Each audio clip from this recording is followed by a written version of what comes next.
sir.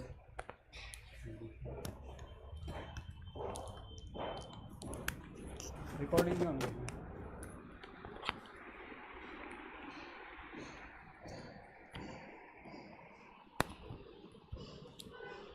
Hello.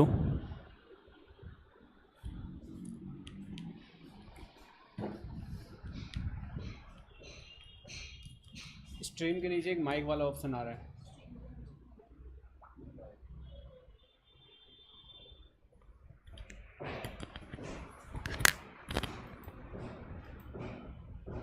Mic का mute speaker का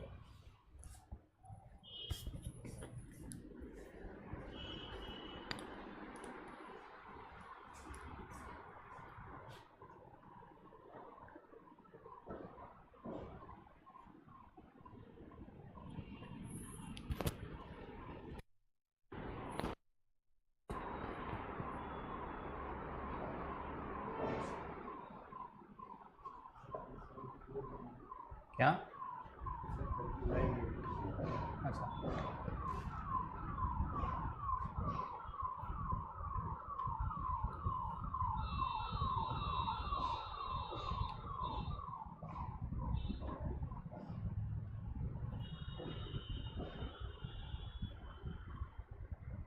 पानी.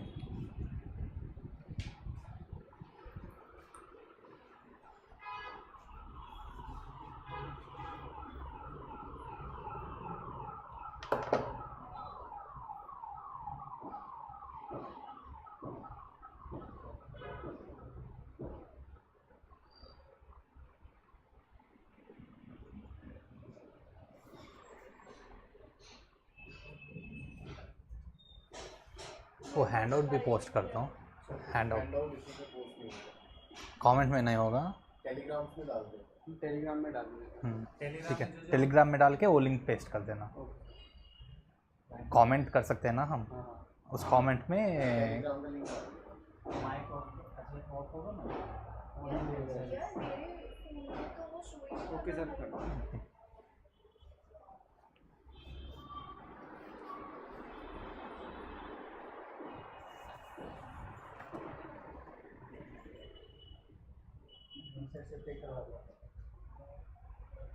रोहित पानी लेके.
Good evening, students. So, as prelims is coming near, okay, you know you need to focus on GS more. Why? Because the cutoff in GS varies, but in CSAT, all it is required is just you clear that, okay, just you attain 1/3 of the marks, 1/3 of 200, okay, which goes around 66.66. Okay, so your major focus should be on GS. Okay, but CSAT is also important, because if you don't clear CSAT, okay, there is no use in scoring much in GS. So since we just need to score, okay, 1/3 of the marks, 1/3 of the marks, okay. There are few topics, especially, okay, in both reading comprehension, reasoning and quant, okay. I observe the trend for past 10 to 15 years. There are few topics, okay, when you learn them, okay, you can easily score 100 plus marks. Okay, no matter whatever UPSC throws at you, no matter the difficulty, once you know those topics, okay, you need not prepare some random 20 to 25 topics for quant and reasoning. Okay, prepare those 15 odd topics. Okay, prepare those 15 odd topics. You will comfortably clear 100 plus marks. Okay, and there are hardly, okay, these are hardly 15 topics, and mastering them, even if you take 2 hours per topic, it will hardly take you 30 hours. Suppose anyhow you are going to watch this online, you have an allocation for speeding it up.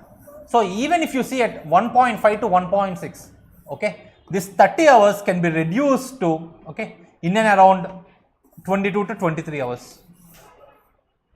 Okay, 22 to 23 hours. So 22 to 23 hours is, okay, hardly an hour per day till prelims. Hardly an hour per day till prelims. Okay, so this course has been designed to give you, okay, designed in mind to give you the following features. One, this is a one and done course. One and done. Okay, you pay attention to the class, you see whatever that is being discussed. Okay, the particular topic is done. Okay, you need not go again and refer. Even before going to CSAT on the D-Day, just refer to this, just refer to that video, see it in 3 or 4x speed, have a snapshot of all the questions discussed, or have a material of that, just refer to that and go into the CSAT. Okay, so this is designed to be one and done. Next, every topic is divided into 2 categories. Category 1, what are we going to do? I am not going to explain from the first class itself. Why? Because this is not a classroom course, and even you don't have the time to do this. Okay, your time is less, and you should put maximum effort, okay, on doing whatever is required efficiently. So in the first, I will discuss all the possible formula or shortcuts, okay, or observations, okay, that are needed to solve each and every question in that topic.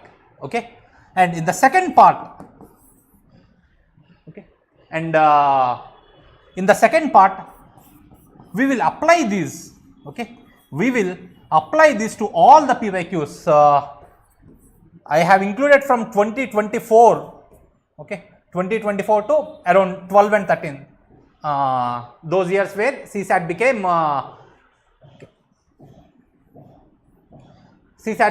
standard one. Otherwise, previously they used to ask even decision making questions like that. Okay, so these 13 to 14 years should give you a different background, okay, a definite background for us. Okay, it will give you the confidence that, so whatever I have learned in the class today in the first section is sufficient for me to clear CSAT. All CSAT is, okay, if I remove the knowledge component, all CSAT is about confidence. You should carry that confidence into the examination hall, and that will get only when you do this. Okay, and one qualifier, I am not going to explain each topic because this is not a classroom course. Okay, I am repeating myself again. I will see, okay, what are the different ways, okay, suppose today we are starting with percentages. I will tell you different ways that, or different structures that exist in percentage topic. We can start from 2-factor problem, we can start from numerator by n by d problems, you can start from successive percentage, we can start from elections. Okay, all that, okay, all the possible permutations that you can get in CSAT will be discussed. Okay, and next we will shift to solving those PYQs, so that it will give you the confidence that these are sufficient to for me to crack CSAT. Okay. So first let's start with percentages.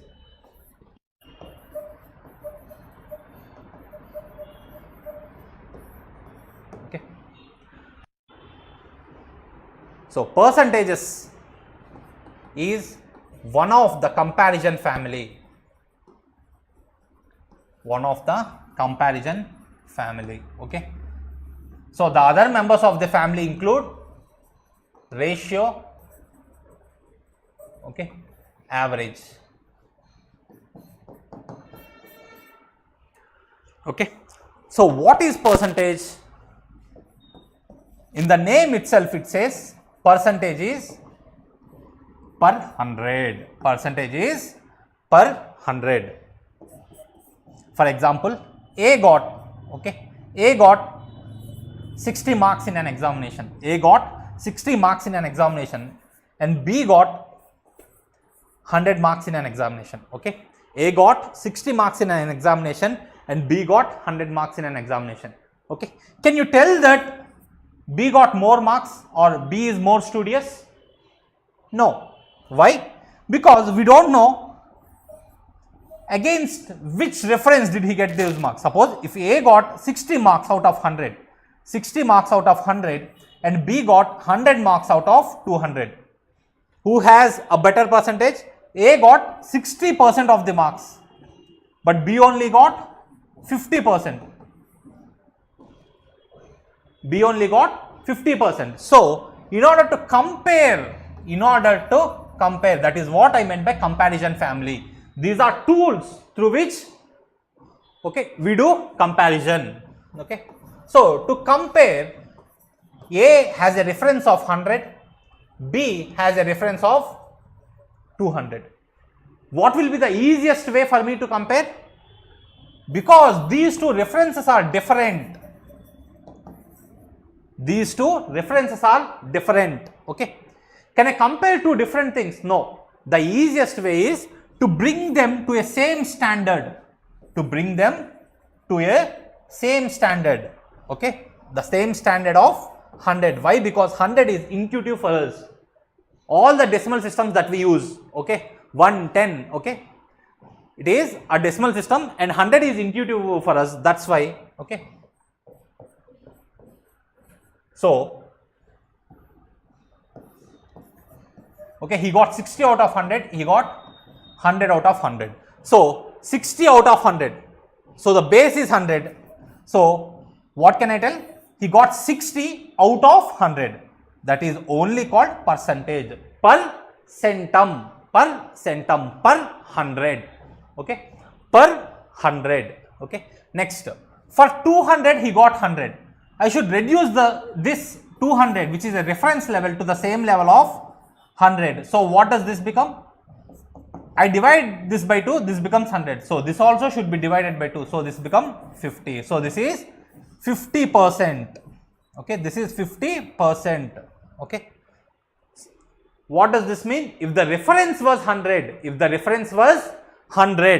okay, then this is 50%. It is 50%. Now, don't you think both these are at the same reference? Okay. So, now we can tell that since A achieved 60 per 100 rather than B who achieved 50 per 100, A is much more studious. A is much more studious. Okay. So, okay. So, having understood the importance and meaning of percentage, now, okay, you cannot go forward or you cannot solve percentages efficiently if you don't know percentage to ratio conversion. Percentage to ratio conversion. Okay. This is the critical difference maker. Okay. This is critical difference maker. The problem that you normally take 1 to 1.5 minutes can be solved easily. By using just this method. And it has not only used in percentages, in ratio proportion, in averages, everywhere you will use this. Okay. So, Okay, at least remember till 20. Okay, so what is 1 by 1 ratio? 1 by 1 is 100%. Next, 1 by 2 is 50%. 1 by 3 is 33.33%. 1 by 4 is 25%. Okay, I assume you have no doubts till now. Okay, if you have any doubts, kindly comment, I will pick those up. Okay, next, 1 by 5 is 20%. 1 by 6, okay, until here it is easy. 1 by 6, remember, is, okay, 1 by 6 is 16.66. okay, 1 by 6 is 16.66. Next, 1 by 7 is 14.28. 14.28. okay, you can easily remember this as 1 by 6. So 16 is 1 from here, 6 from here. So 1 by 6 is 16.66. 1 by 7 is 14.28. 7 2s are 14 and 14 2s are 28. Okay, 14 2s are 28. Next, 1 by 8 is 12.5. 1 by 8 is 12.5. okay, 1 by 9 is 11.11%. okay, 1 by 9 is 11.11%. okay, 1 by 10 it is 10%. 1 by 10 it is 10%. okay, next,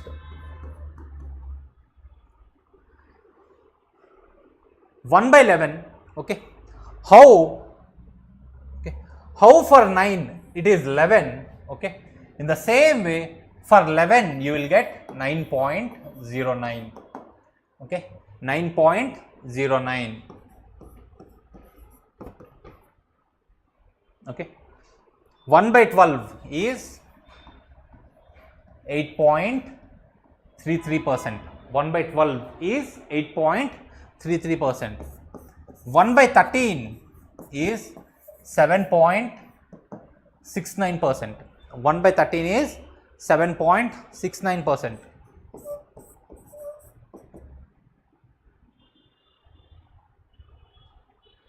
okay, 1 by 14 is 7.14%. 1 by 14 is 7.14%. Next, 1 by 15. 1 by 15 is, okay, 6.66%. 1 by 15 is 6.66%. Next, 1 by 16 is 6.25. okay, or you can also remember this as 1 by 16 is 1 by 8 divided by 2. 1 by 8 is 12.5. 12.5 by 2 is 16.25. okay, next, 1 by 17 is 5.88%. okay,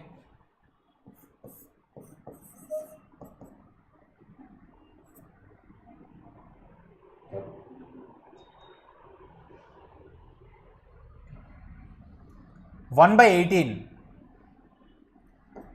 okay, 1 by 9 is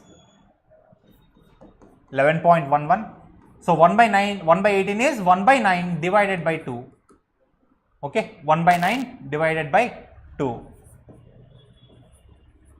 So this will be 5.55%. okay, 1 by 19 is 5.26%.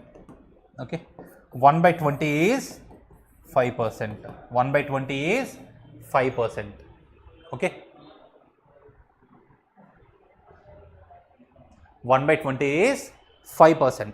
okay, just the day, okay, just spend 5 minutes, okay, each morning, okay, you will automatically remember this, okay, and you will see what a difference will it make once we see PYQs. okay, once we see PYQs. Okay, next. Okay, so we have started with definition of percentage. Next we have seen percentage to fraction conversion or ratio conversion, percentage to ratio conversion. Okay, next one is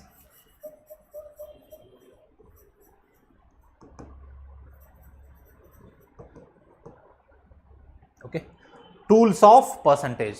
Okay, tools of percentage. Okay, any percentage problem,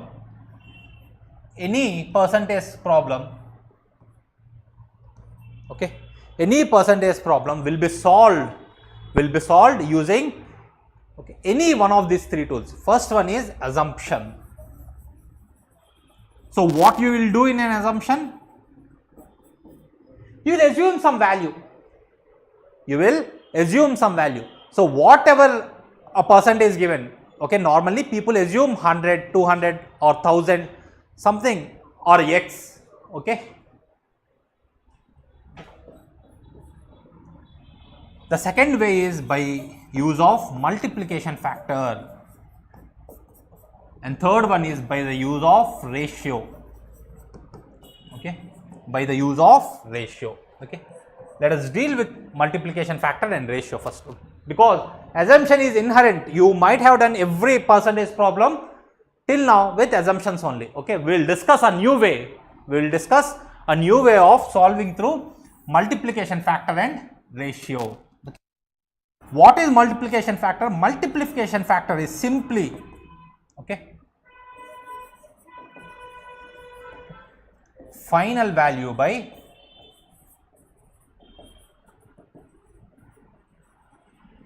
initial value.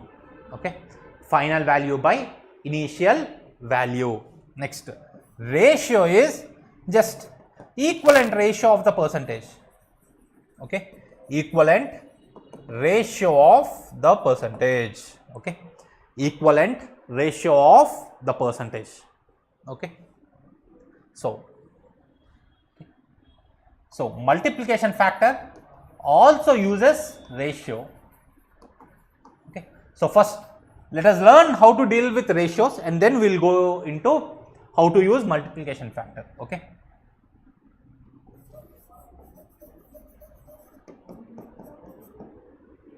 while using ratios, for example, I want 12.5%.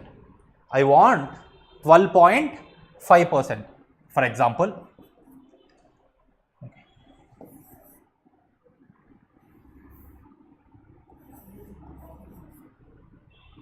Okay, I have a quantity, or I have 64 mangoes. I have 64 mangoes with me. Okay, I have 64 mangoes with me because I was gifted some mangoes. Okay, which were 12.5% of the original. Okay, how many mangoes do I have? Okay, how many mangoes do I have? Okay, so the first way is assumption way. Okay, so assumption way is, if I have 100 mangoes, my friend gifted me 12.5 mangoes. If I have 100 mangoes, my friend gifted me 12.5 mangoes. So total number of mangoes will be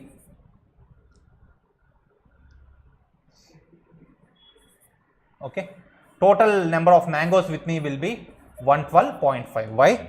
100 I already had, and 12.5 that he has given me. Okay, but I have 64. Okay, now the question is asking how many final mangoes. Okay, how many final mangoes do I have? Okay, so what do we get here?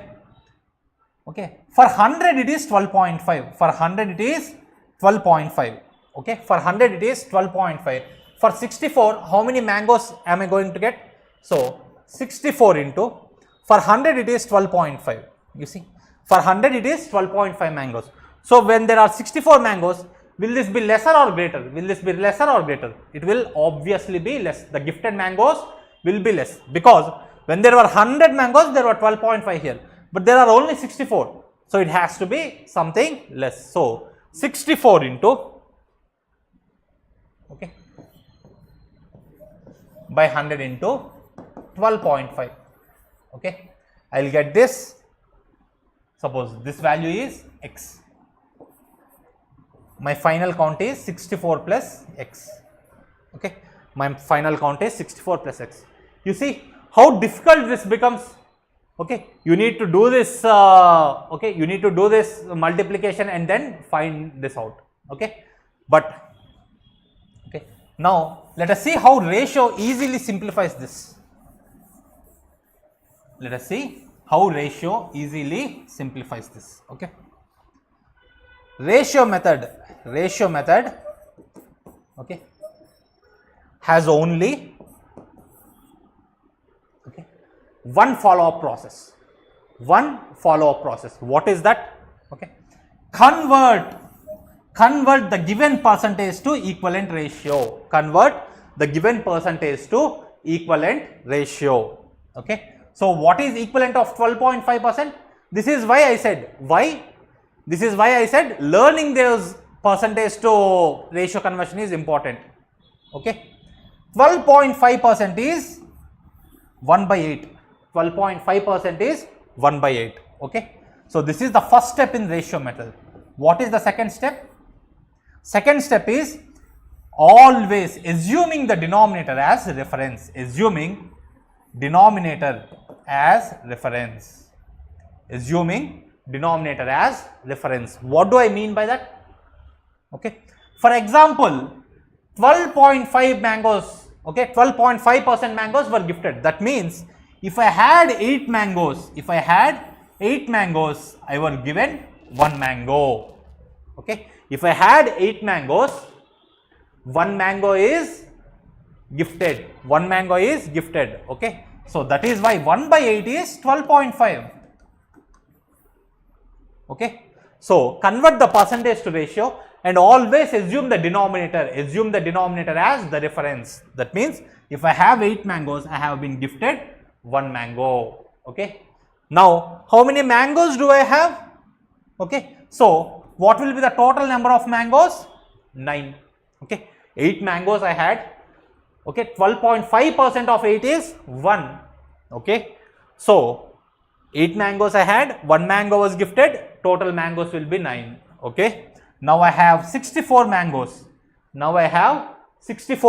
You see, 8 8s are 64. That means my final mangoes has to be 9 8s are 72. That means how many mangoes was I gifted? I was gifted 8 mangoes. You see how intuitive this is.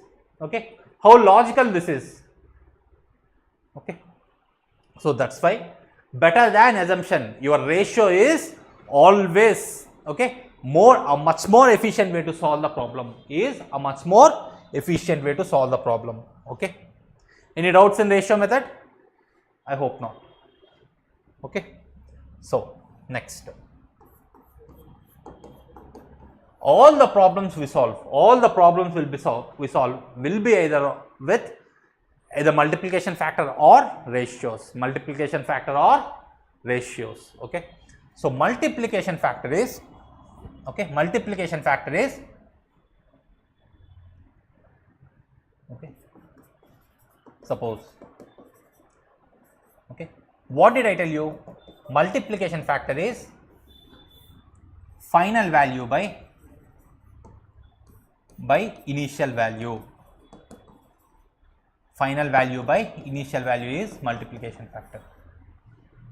Okay, final value by initial value is multiplication factor.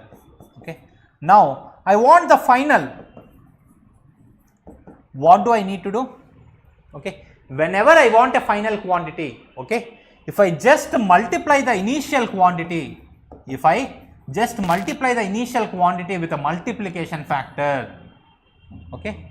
If I just multiply the initial quantity with multiplication factor, okay, you see initial, what is the definition of multiplication factor? It is final by initial. So initial gets cancelled, you will get final on both sides. Okay. So multiplication factor is always, okay, that factor x, which when multiplied with the initial state, will give you the final. Okay, which when multiplied with the initial state will give you final. Okay, so okay, now the process for we have seen definition of multiplication factor. Now the process for multiplication factor. Okay, first one is same, any percentage is given. Okay, any percentage is given, find out its equivalent ratio, okay, find out its equivalent ratio. For example, 12.5%, okay, just like in the previous example it is 1 by 8, okay, just like in the previous example it is 1 by 8, okay.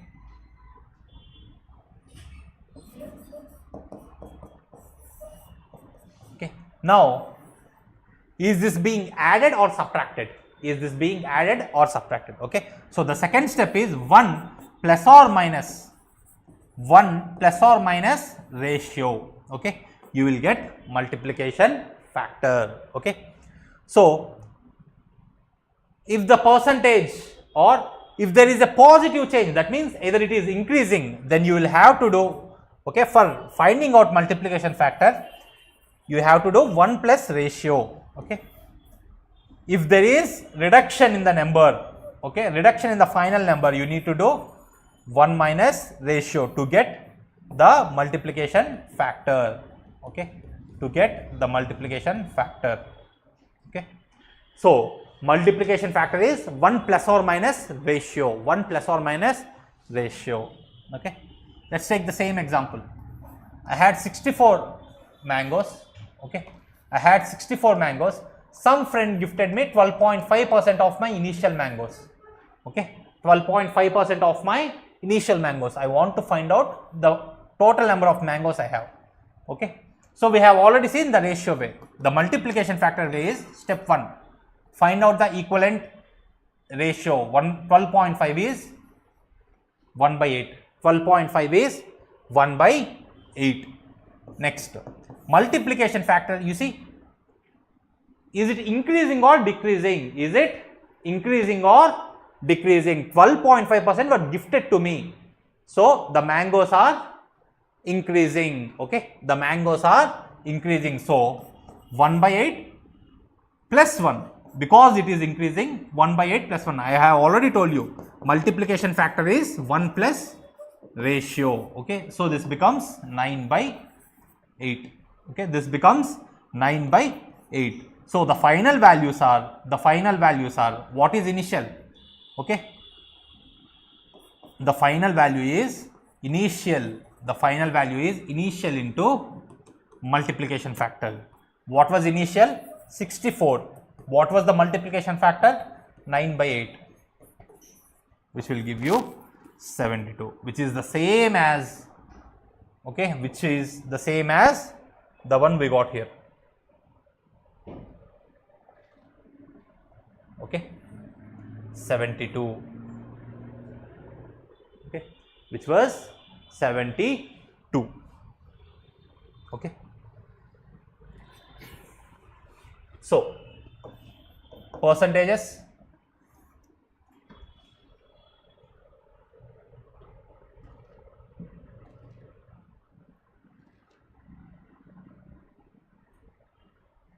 Okay, so the topic of percentages, we started with the definition of percentages. Next we have seen percentage to fraction ratio, and third, tools of percentage.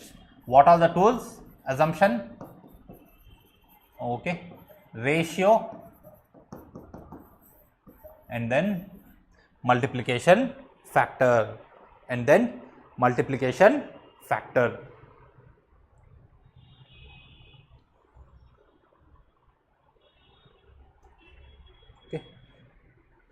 I hope this is clear. Okay. So, any percentage problem you will just solve by any one of these three methods. Any one of these three methods. Okay. Next one, forms of percentage. Next one is forms of percentage. Okay. Any percentage question that will be asked. Okay. Any percentage question that will be asked will be of these four forms only. Will be of these four forms only. Okay. Okay. For example, assume A is greater than B. Okay. A is greater than B. When you are comparing two things, okay, one has to be either greater or lesser or equals to. Okay. So, okay, for simplicity's sake, assume A is greater than B.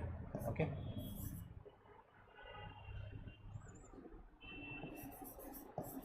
First is what percentage is A of B? What percentage is A of B? Second, what percentage is B of A?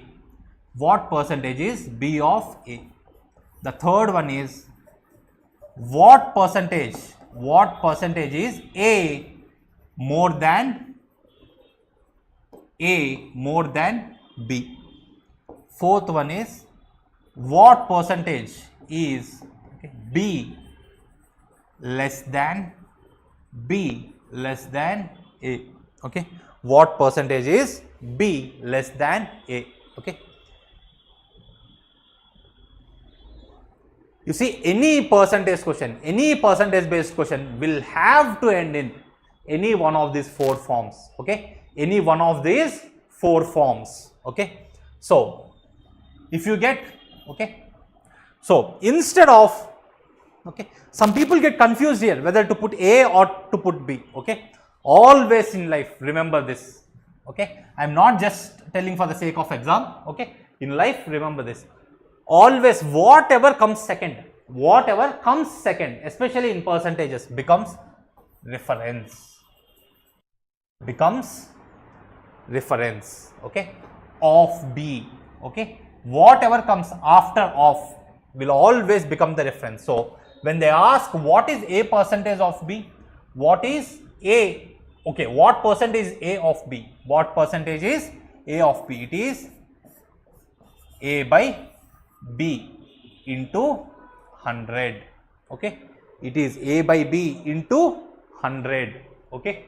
Next, what percentage is B of A? Same, whatever comes second will become reference or after of. It is B by A into 100. Okay, this will be the percentage. Okay, this will be the percentage. Next, you see, here it is, we are not comparing A with B. We are not comparing A with B. We are comparing how much one is more than the other. How much one is more than the other. Okay. So, how much one is more? Because A is greater than B by A minus B. For example, A's value is 5, B's value is 2. A's value is 5, B's value is 2. How much is A greater than B? 5 minus 2, it is 3 greater. So, 2 plus, okay, B plus 3 becomes A. Okay. So, how much is, okay, whenever you say more than or lesser than, it means it is talking about the difference. It is talking about the difference. Okay. So, since he has asked A more than, okay, how much percentage is A more than B? Okay. Always whatever comes second, more than, okay, after than, whatever the variable that follows becomes the reference. So, it is A minus B by B. Okay. It is A minus B by B. Next, in the same case here, whenever you see more than or lesser than, okay, it is not direct comparison but the difference comparison. So, it is A minus B, and always whatever comes second will be the reference. Okay, A minus B by A into 100. Okay, for percentage into 100. Okay, for percentage. Okay, for percentage. Okay, I hope this is clear. Okay, never get confused with this. Okay.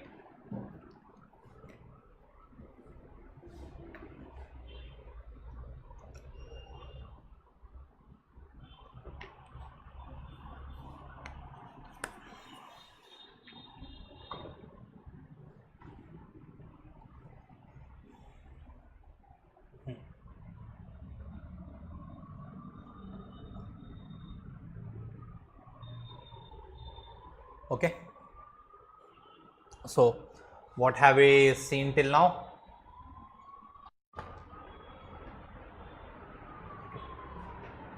We started with definition of percentage, percentage to fraction ratio, tools of percentages, and then we have seen forms of percentage.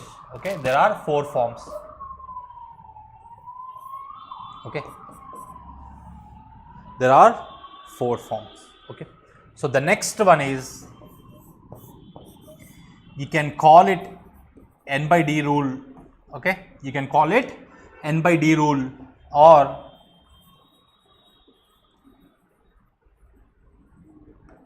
two-factor initial.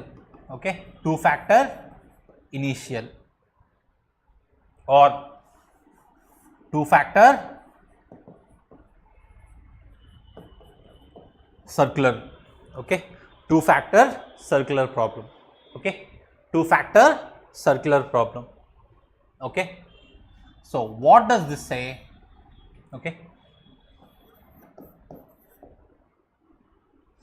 suppose, okay, there are 2 variables. Suppose there are 2 variables, A and B.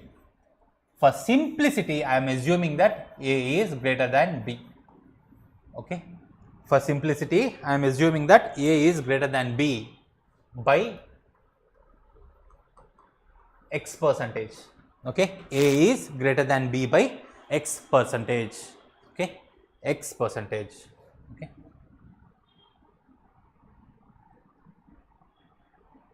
Okay, and you see what is happening here.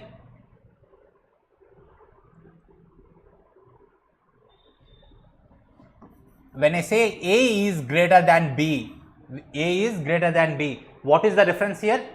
B is the reference. Okay, always I told you. Okay, in the forms of percentage, B is, okay, whatever the variable that comes second will always be your reference. Okay, so what am I doing here? I am telling you that A, okay, when compared with B, A is X percent. A is X percent more than B. Okay, when I give the statement, okay, A is X percent more than B. Okay, X percent, A is X percent more than B. Okay, so the reference is B, and I am telling you how much percentage is it? More than that. Okay, now if I want to find out how much is B less than, how much is B less than A, how much is B less than A. Okay, these are the same variables, okay, none of the conditions has changed. My statement 1 gives how much is A more than B. Okay, it is greater by X percent. Okay, if I want to find out how much is, because when A is greater, that means B is lesser, right?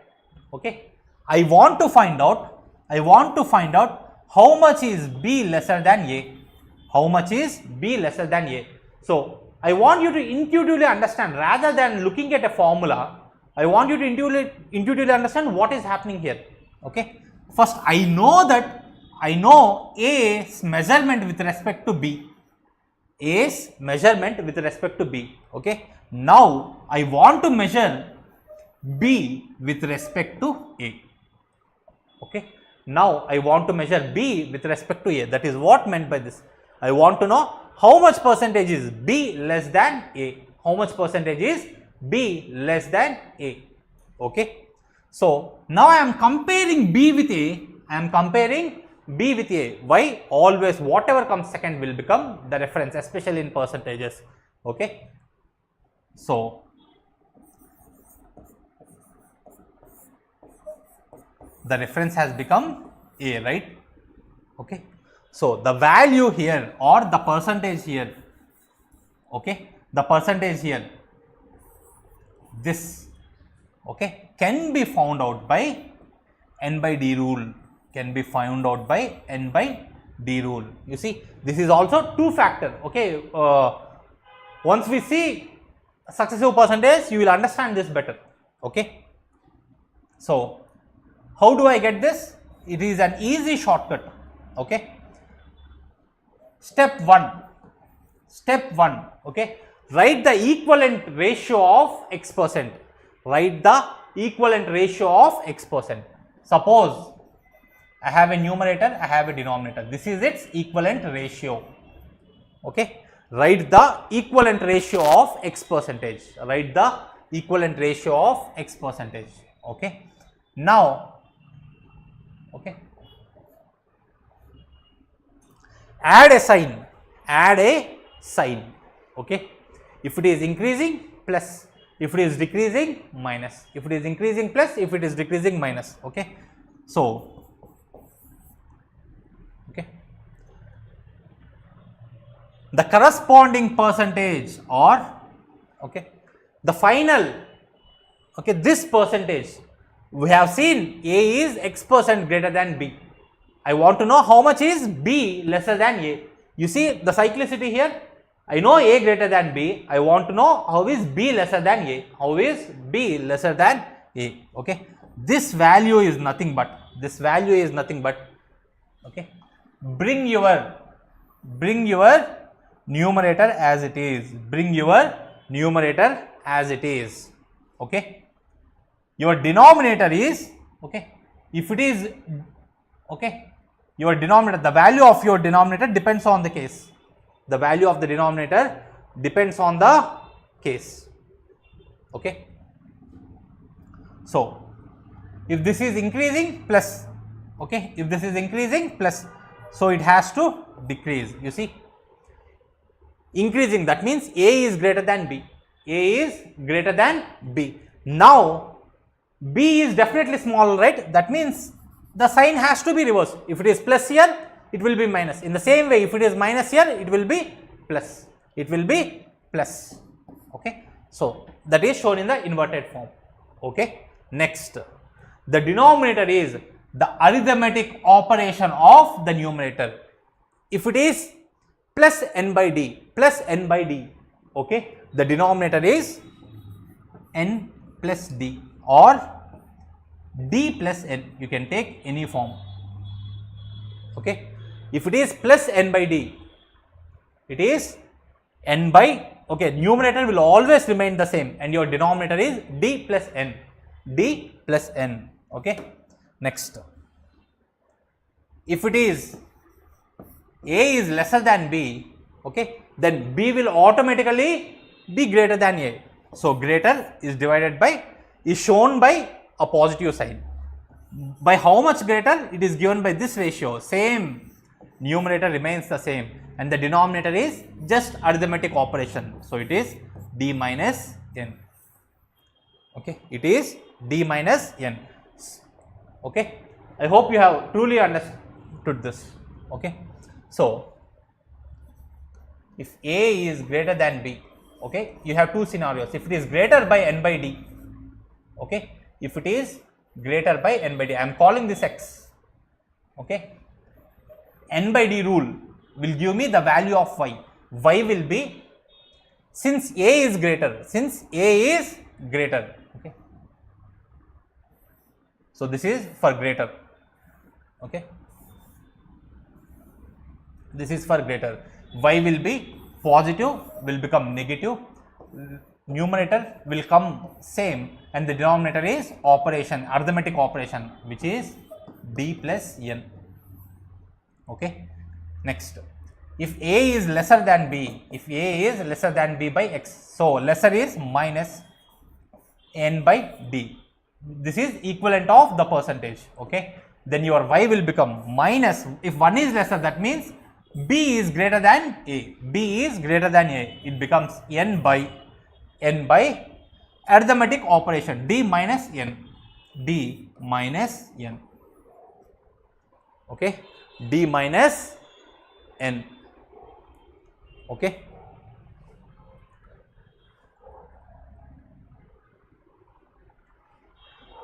Okay. Now do you understand simply why this is called an n by d rule? It is because we are deriving it from the numerator, okay, the operations that we are doing, okay. Now you understand, okay. Let me tell you why this is also called as two-factor circular, okay.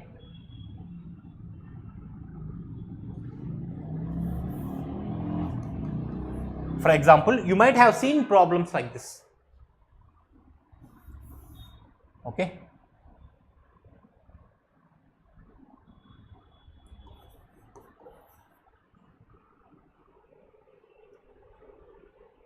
Okay, a person A buys X eggs, okay, a person A buys X amount of eggs, okay, the price has increased, okay, a person A buys X eggs, okay, the price of eggs has increased, the price of eggs has increased, okay. So the question will ask you, okay, how much should A reduce his consumption, how much should A reduce his consumption, okay, A reduce his consumption such that the expenditure remains the same, the expenditure remains the same, okay. So I am explaining you why it is called two-factor circular. You see, your expenditure is dependent upon two factors. One is price of the eggs into number of eggs you consume, number of units consumed, number of units consumed, okay, number of units consumed. You see, expenses is dependent upon two factors, okay. Any problem, okay, which falls into this form. For example, your area is equals to length into breadth, okay. All such sort where there are two factors involved, okay, and you don't want to change the initial condition. You see, the expenditure has remained the same, okay. That means the resultant will always remain the same, okay, okay. In such cases you can use this problem, okay. You see, it is nothing but, okay, initial consumption, okay, consumption or expenditure 1, price has increased, okay, price has increased to A dash. Now what are you doing? You are reducing your consumption to come back to the initial expenditure. You understand? You are reducing your, okay, consumption to return back to your expenditure, okay. Don't you see the circularity or cyclicity in this? Okay, that's why this is also called as two-factor circular problem, okay.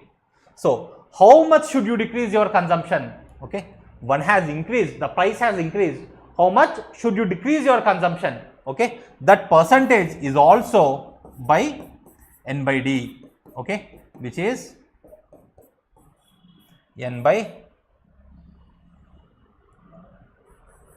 d plus or minus n, okay. The same formula can be applicable to even this, okay. The same formula is applicable to even this, okay. So that's why it is called two-factor, okay, two-factor circular problem, okay, two-factor circular problem, okay. Next, sorry, okay. Next is successive percentages.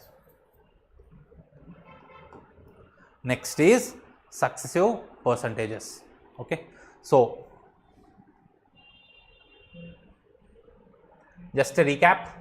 We have started with definition of percentage and they have seen percentage to fraction. Next we have seen tools of percentages. Next we have seen tools of percentages. Next we have seen forms of percentages. Next we have seen N by D rule or two-factor circular problems. Okay, N by D rule or two-factor circular problems. Okay, and next we are going to see successive. Okay, next we are going to see successive percentage. Okay.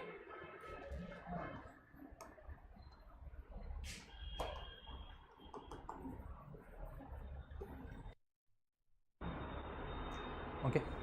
For successive percentage, okay, you need to have an idea of what happens in a successive percentage.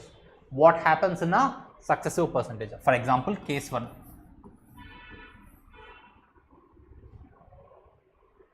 Okay.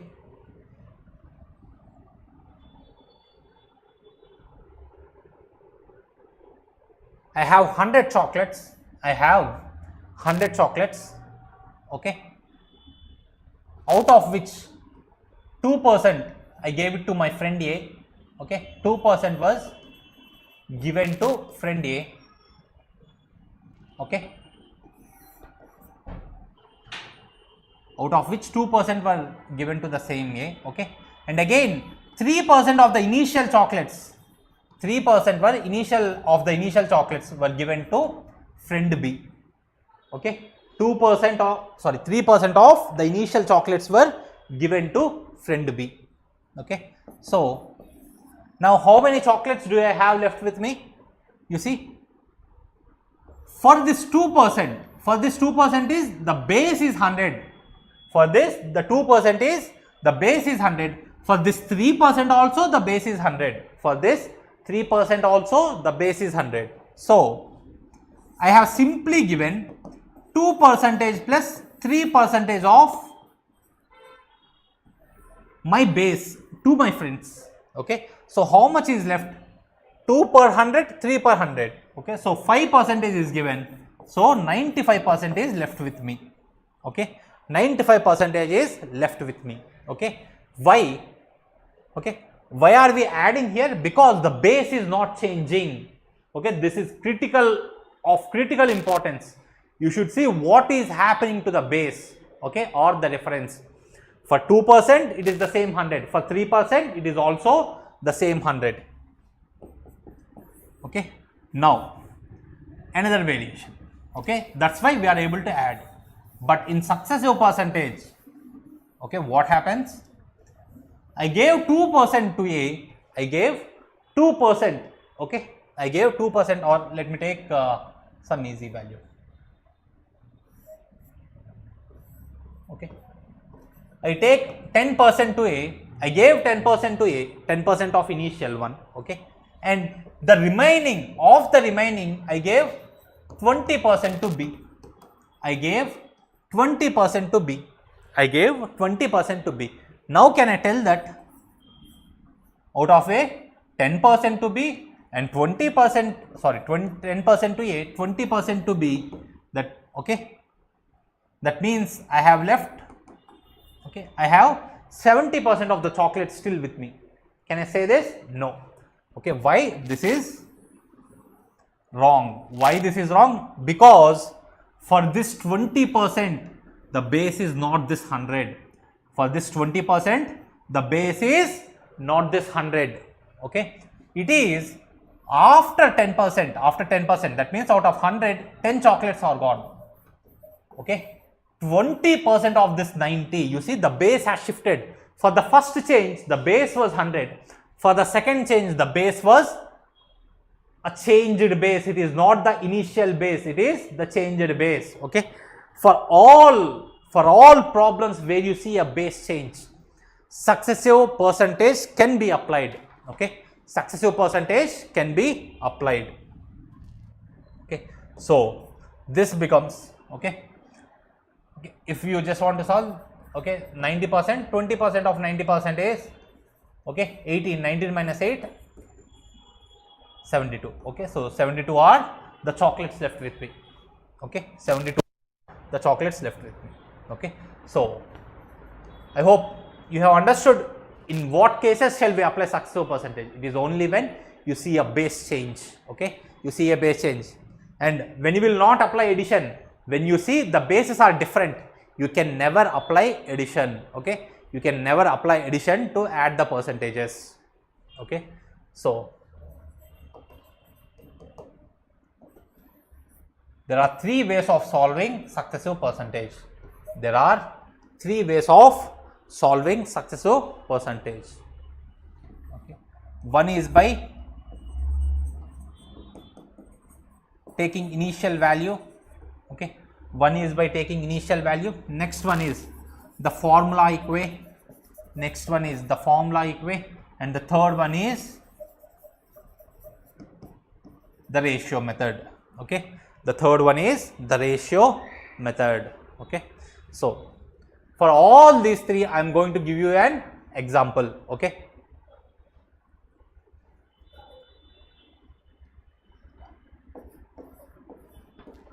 Okay.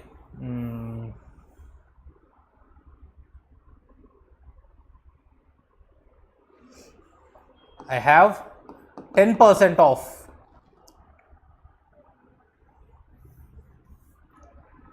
Okay.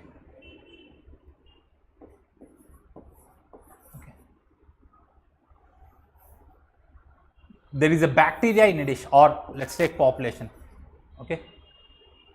There is some population in the town. There is some population, or let me take 500. Okay. In the first year, the population increases by 10%. In the second year, okay, the population increases by 12%. Okay.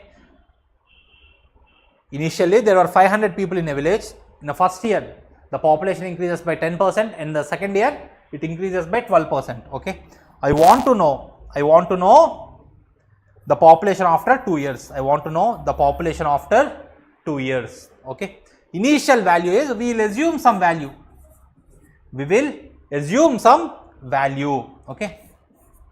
So if I take 100, first year 10%, first year 10%, that means it has become 110. Okay. First year there is an increase of 10%. So 10%, 10 in the first year, and already the initial will become 100. Now this 110 has increased by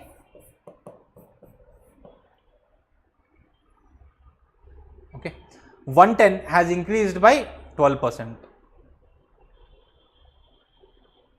Okay, 110 has increased by 12%. Okay, so what is 12% of 110? Okay, you need not go for calculation every time. How you will see 110? 100 plus 10, right? 100 plus 10. 12% of 100 is 12. Next, 12% of 10.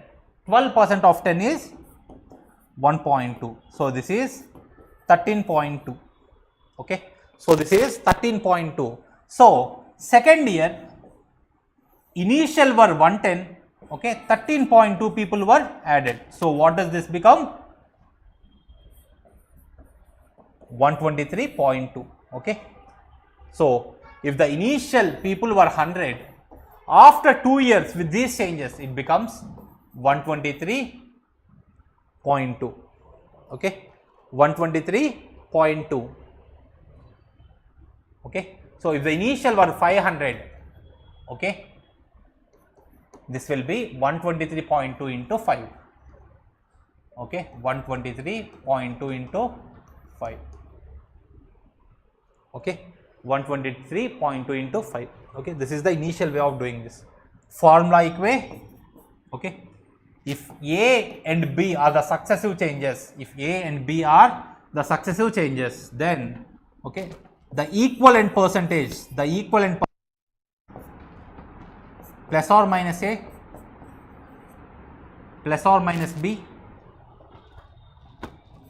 plus or minus AB by 100. Okay, plus or minus AB by 100, or you can simply write this as A plus B plus AB by 100. This is the equivalent percentage. Okay, this is the equivalent percentage. Okay, you see A, what is the initial 10% increase, so it is plus. Next B is also increase, which is 12%. Okay, so this becomes 22% plus AB by 100, okay, 10 into 12 is 120, 120 by 100 is 1.2, so 22 plus 1.2, which is 23.2, okay, 23.2, okay. So if it is 100, the change is, the equivalent change will be 23.2, so it will become 123.2. If it is 500, 123.2 into 5, okay. You see, even when you apply formula or when you apply, you take the initial value, okay, the value you are getting is the same, 123.2 and 123.2, okay. Next, ratio is the easiest, okay, easiest way. So how to do ratio? Okay, so two changes, so factor A, factor B, initial value, final value, okay, initial value, final value, okay. So 10%, okay, so 10% is 1 by 10, 10% is 1 by 10, okay. That means 10% increase means 1% out of 10%, okay, 1% out of 10%, okay, out of 10 persons 1% is being added. So if the initial value was 10, final value will be, if the initial value was 10, final value will be 11, okay. Next, 12%, 12% is, how can I write? I can write this as 4 into 3%, right? 12% is 4 into 3% or 4% into 3. 4% is, I know it is 1 by 25. So 1 by 25 into 3, that is 3 by 25. That means out of 25 people, there is an increase of 3. So if the initial value was 25, I told you, same how is in the ratio method, that we have assumed the denominator as the difference. Here also we will do the same. So 25, so 3, okay, it is increased by 3, so this becomes 28, okay, this becomes 28, okay. So the final value, is just multiplication of this and multiplication of this, okay. So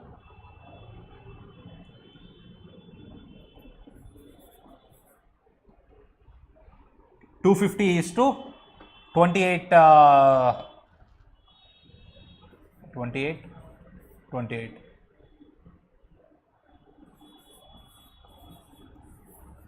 okay, this will be 308. So if the initial, okay, if the initial were 250, it became 308. So how much of increase?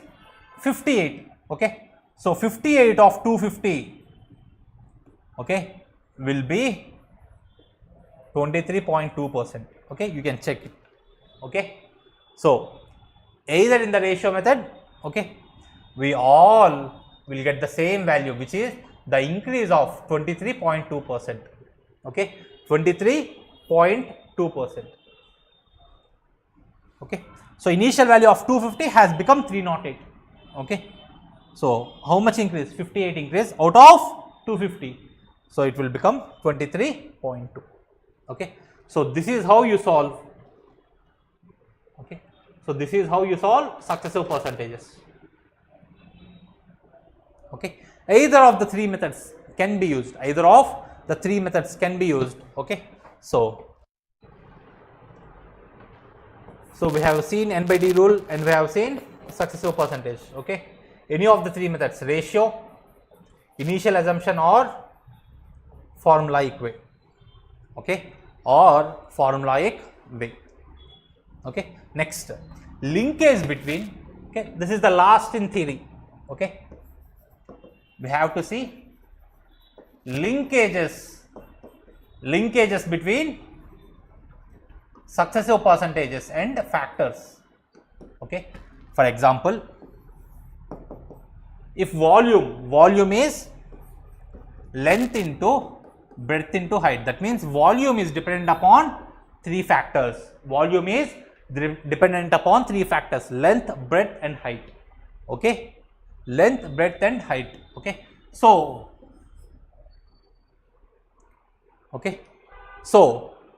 how many factors, those many successive percentages. For example, you need to apply successive percentage, or that means there are three percentages which are acting successively. Okay, for example, length increases by 10%, breadth increases by 20% and height increases by 30%. Okay, that means you need to do this. Successive percentage has to be applied. Okay, or these percentages will mount upon each other three successful times. So first, or the base will change three times. Suppose this is x. After adding 10%, this will become 1.1x. Okay, after adding 20%, it will become 1.1, 2.2, 1.32x, and after adding 30%, okay, it will be 1.4. Okay, so all I want to tell you is the number of factors. Okay, the number of factors, those many successively percentages that you need to apply. Okay, so whenever the factors are more than 2, okay, it is not preferable to use formula method. It is not preferable to use formula methods. Why? Formula method can only take two inputs.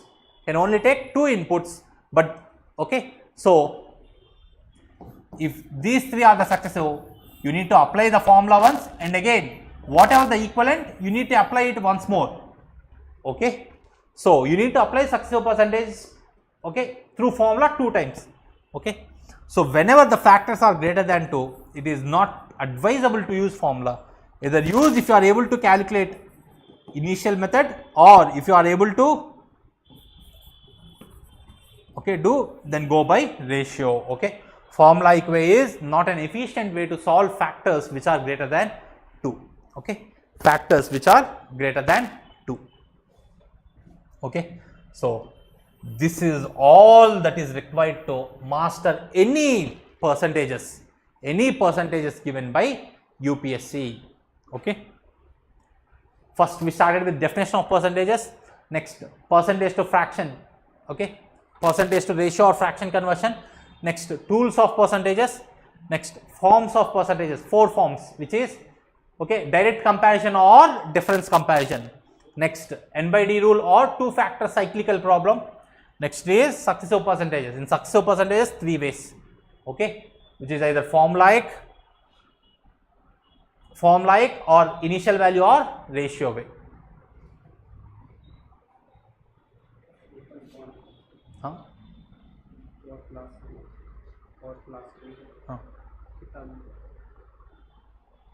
आधा घंटा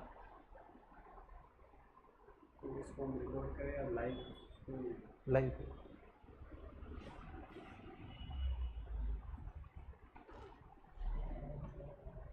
Okay, so this is successive percentages. Okay, next. Okay, now we have got the theoretical background to solve any of the percentage problems that will be thrown by UPSC. Okay, now let us go into module 2, which is solving PYQs.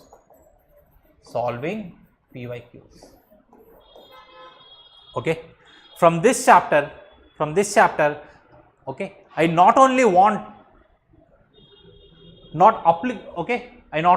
application from you, but I also want you to think in the way that I am thinking. Okay, I want you to mimic the way I am thinking. So the logic I take, okay, whenever you see problems like that, okay, you should also look for the same logic.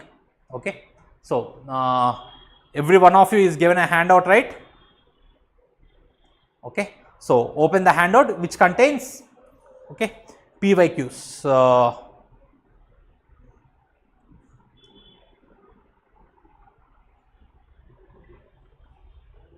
Okay.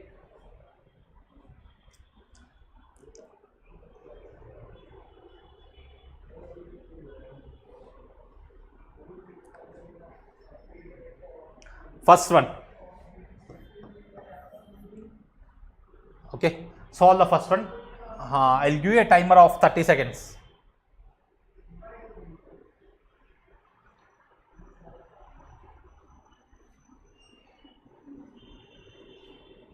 Okay, solve the problem and okay, we'll apply in the most efficient way possible. 30 seconds.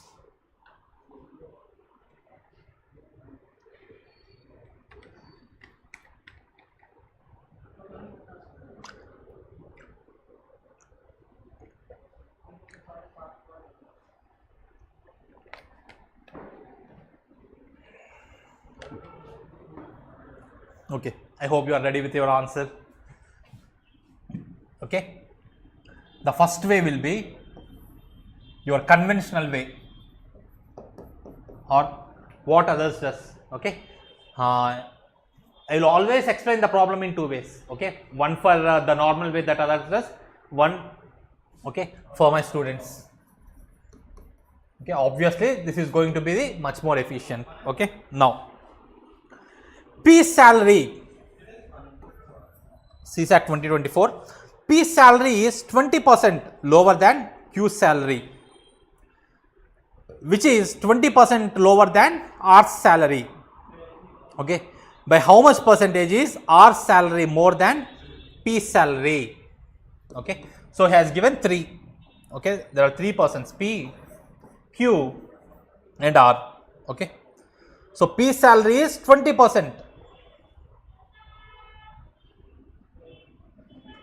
Okay, P salary is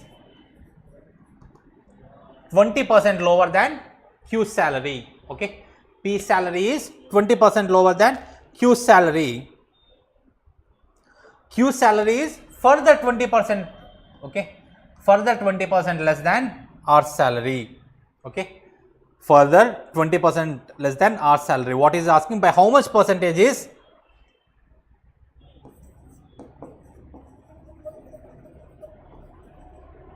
R salary more than, okay, R salary more than P salary. Okay, so one way that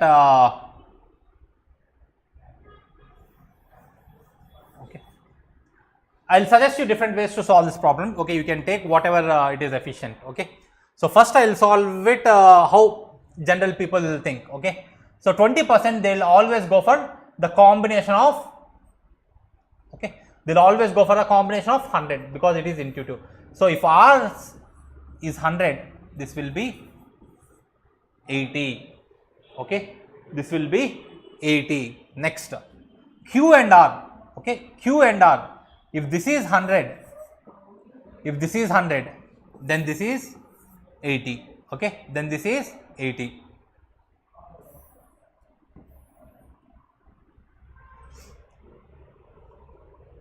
Okay, this is 80. Okay, now these two are on different paradigms. These two are on different paradigms. If this is 100, this is 80. Now, okay, you see, cancel the common 0 here. Okay, cancel the common 0 or take it like this. Okay, if this is 10, this is 80. Okay, but Q has two problems. Okay, so take the common value. 10 into 8 is 80.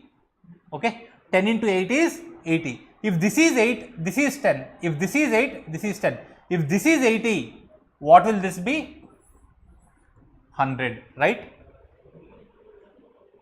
If this is 8, this is 10. If this is 80, this will be 100. Okay, next, in the same way, if this is 10, this is 8. If this is 10, this is 8. If this is 10, this is 8. But now this is 80. But now this is 80. So what will this be? It will be 64. Okay, it will be 64. It will be 64. Now, okay, what has he asked? He is asked how much is, by how much is R salary more than P's? R salary more than P's. So 64 and 100. What is the value? 36.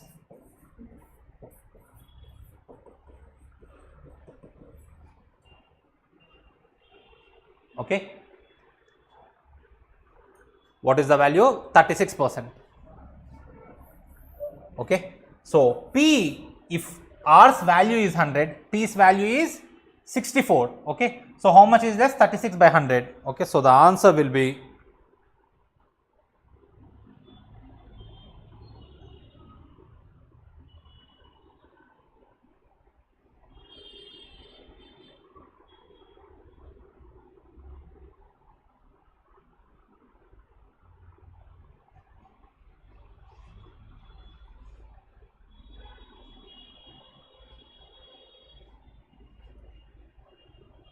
I have done anything wrong. P salary is 20% lower than the Q's. Q salary is 20% lower than R salary. By how much is R salary more than P salary?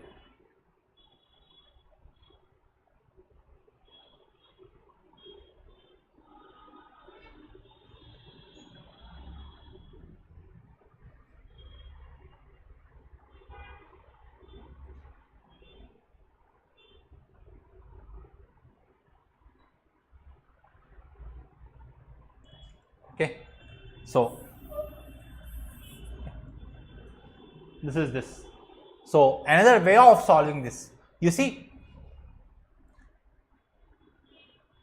if you take this as reference, 20%, okay, 20%, Q is reduced by 20%. Q is 20% less than R. Q is 20% less than R, and P is 20% less than Q, and P is 20% less than Q. Okay. So don't you see you are applying successive percentage 20 two times? Don't you see you are applying successive percentage? Okay, two times. Okay, 20% and 20%. Okay. So the formula is, okay, one way is solving through by formula. Okay, A plus or minus B plus or minus AB by 100. Okay. Now you see less than 20%. Okay. So minus 20. Next minus 20. Okay. Minus 20. Minus of 20 into 20, which is 400. Minus and minus will become plus by 100. Okay. 4%. So minus 40. Okay, minus 40 plus 4, which is minus 36%. Okay, minus 36%. That is, P is less than R by, okay, P is less than R by 36%. Okay, so which is the same as that we got. Okay, now he is asking R salary more than P. Okay, now convert to the first one. Okay, so this is P, this is R, this is P, this is R. So P salary is 36% less. P salary is 36% less. Okay, minus is the sign, because it is less, 36%. Okay, so how can you write 36%? 36% is 4 into 9%. Okay, 4 into 9%. So 36%, the equivalent fractional value will be 36%. The equivalent fractional value will be minus of 9 by 25. Minus of 9 by 25. Okay. Now he is asking how much is, okay, how much is R's value greater than P? How much is R's value is greater than P? That is the final one, right? R's value is greater than P. So if this is minus 9 by 25, if it is less, that means R has to be greater. So okay, denoted by plus. 9, your remainder will come as it is, 9 by 16, okay, 9 by 16. So, okay, 1 by 16 is how much? Come on, 1 by 16, we have already seen it is 6.25%, okay, 6.25% into 9, okay. So, 9 6 are, okay, 54. See, there is only one option there in 50s, which is 56.25%, which is 56.25%, okay. Or you need not even do this. Once you see this, okay, so reduced by 36%, reduced by 36%. So 36% is 4 into 9%. So this is 9 by 25. So whatever it is, does your numerator change any time? Your numerator will never change, okay. So it has to be a multiple of 9, right? It has to be a multiple of 9. See, there is only one fraction or one which is a multiple of 9. What is divisibility rule of 9? Okay, the sum should be divisible by 9. You see 48.75, 4 plus 8 12, 7 plus 5 12, 12 plus 12 24, not done. 60 50, 60.5%, okay. 6 plus 5 11, not done. 62.25, 6 plus 2 8, 8 plus 2 10, 10 plus 5 15%. So none of those percentages are divisible by 9, okay. So even, okay, for my students, I told you, you need to be efficient.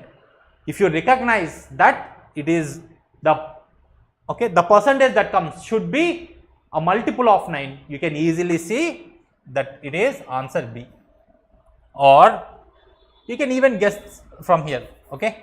36%, he is asking how much is R greater than P. So 36 by 64, you see, okay, you need not even solve here, okay. 36 by 64, don't you think this is somewhat near to 50? What is 50% of 64? That is 32, okay. 60% of 64 is 32. So this is in, okay, in a region of 32. So it has to be a bit more than 50%. So the only, okay, only one option is there, which is B, okay, 56.25%, okay, 56.25%, okay. Next. So I hope you are comfortable with first one. Any doubts?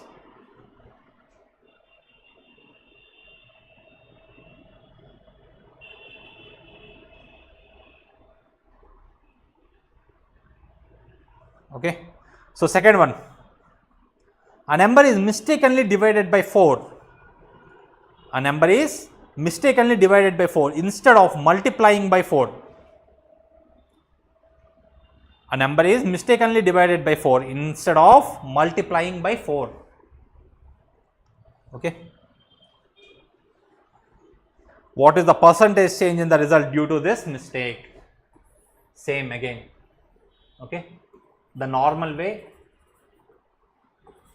and our own way. Okay. 30 seconds. Online, any doubts regarding the first one?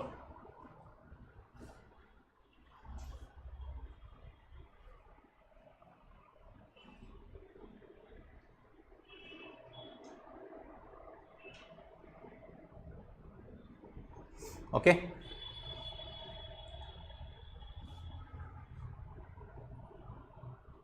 Thirty seconds. Okay. So the normal that, okay, others take is they'll assume with 100. Okay.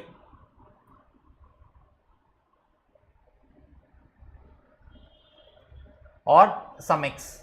Okay. So what was the actual value? It has to be 400 or 4x. It has to be 400 or 4x, but it has, due to a mistake, it is divided. So what will the value become? It will become 25 or x by 4. It will become 25 or x by 4. Okay. So the percentage change in the result. Okay. The percentage change in the result due to the mistake. Okay. Percentage change in the result due to the mistake. Okay. Now tell me what is the reference here? Okay. Tell me what is the reference here? It is always when you will tell that you have made a mistake, when you compare it with the original. Okay. When you compare it with the original. So, okay. So, what is the mistake that has happened? What is the percentage change? 400 out of 425. So, 375 by 400. Okay. Into 100.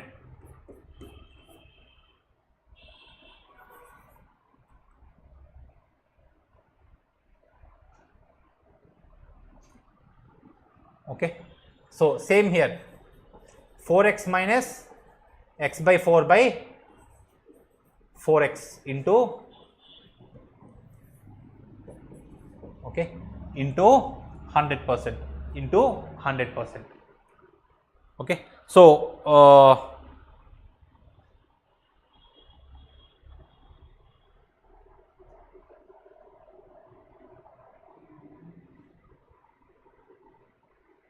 okay. So, but a better way is, okay, by taking an intelligent value as, okay, for all these assumptions, okay, for all these assumptions, it is always better if you take an intelligent value. What is an intelligent value? See, okay, see what is happening to your initial value. Your initial value has to be multiplied by 4 once, has to be multiplied by 4 once, okay, has to be divided by 4 once, has to be divided by 4 once.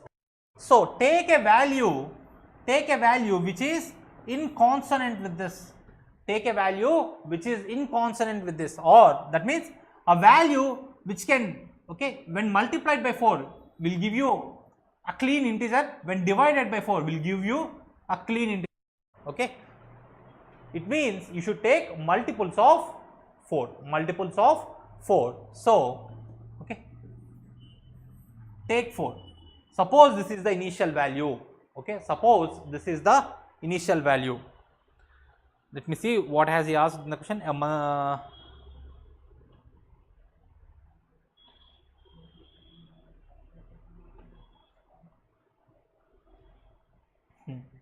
Okay, so the initial value is 4. So he needs to be multiplied by 16. Okay, it has to be 16. It has to be 16. But what has happened due to a mistake? It has become 1. It has become 1. So what is the change? Okay, what is the change? Okay, the change is 15. The change is how much? The change,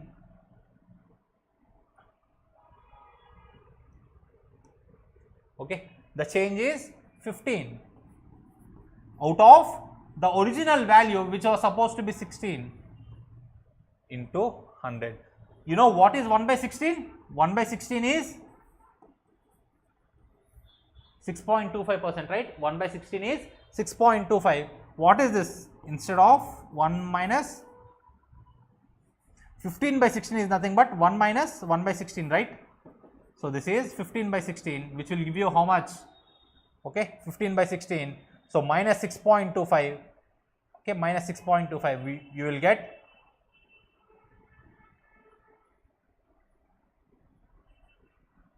0.75. Okay, 93.75. Okay, 93.75, which is D. Okay, or you can easily presume this. Okay, instead of even doing this, you see nowhere, okay, nowhere the value is near. You see, this is 375 by 400. Okay, This is 15 by 16. This is only one step. Okay. You see, what is 10% of 16? What is 10% of 16? 10% of 16 is 1.6. 10% of 16 is 1.6. But your 15 is only one less. Your 15 is only one less. That means it has to be more than 90. It has to be more than 90. So simply it is 93.75%. Okay. 93.75%.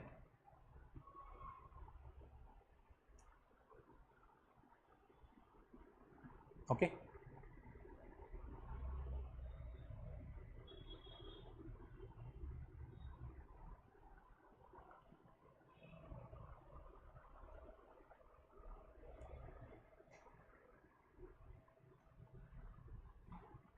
So it is 93.75%. Okay.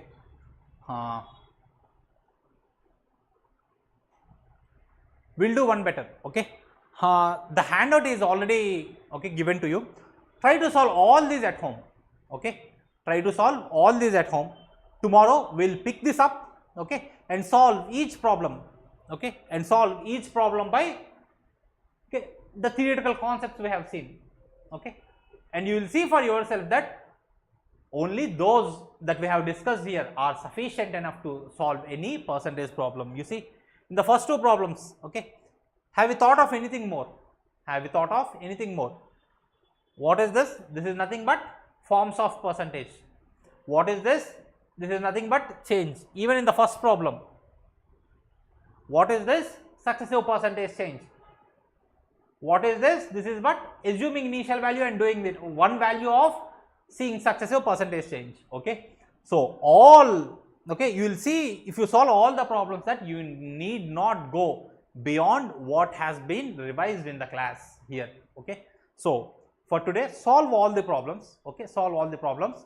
So revise the concept and solve all the problems. Okay. And try to solve in the most efficient way. Okay. Once you do that, tomorrow we'll just okay, solve each problem one by one in the most efficient way possible. Okay. So any doubts till now?